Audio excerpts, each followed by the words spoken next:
What's your characterization of it? Yeah, I would describe it as very good progress, too. I mean, look, we want a regional ceasefire, right? We want Hezbollah to stop firing at our friends in Israel. We want Israelis to be able to live in peace. We also want to make sure that, when things happen, they don't spiral into a broader escalation.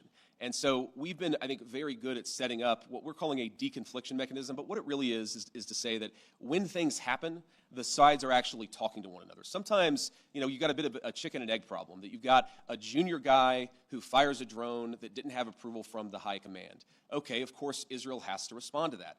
But then sometimes that response, we could actually have a better and more peaceful situation if Israel responds in the context of a conversation that's ongoing between Hezbollah, Lebanon, Israel, and other partners in the region.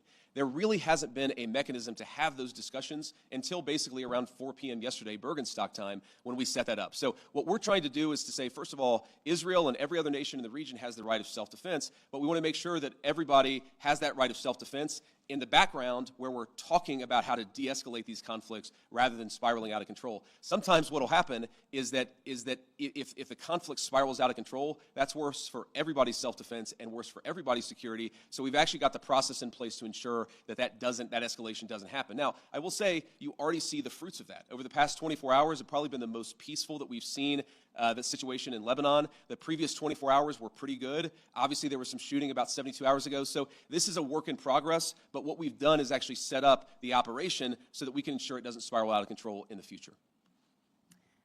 Does the U.S. want Israel to withdraw forces from southern Lebanon?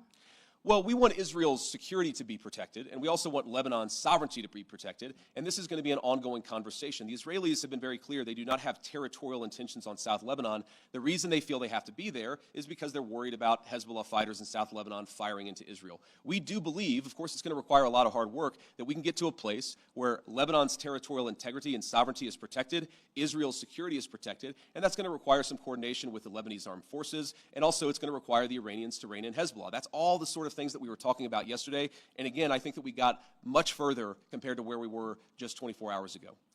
Have you spoken with Prime Minister Netanyahu during any of this process at all in the recent days? Yeah, we were in constant contact with the Israelis yesterday, but also, of course, with the Saudis and the Emiratis and others in the region. We talked to the Lebanese yesterday as well. So we're constantly trying to keep our regional friends updated about this.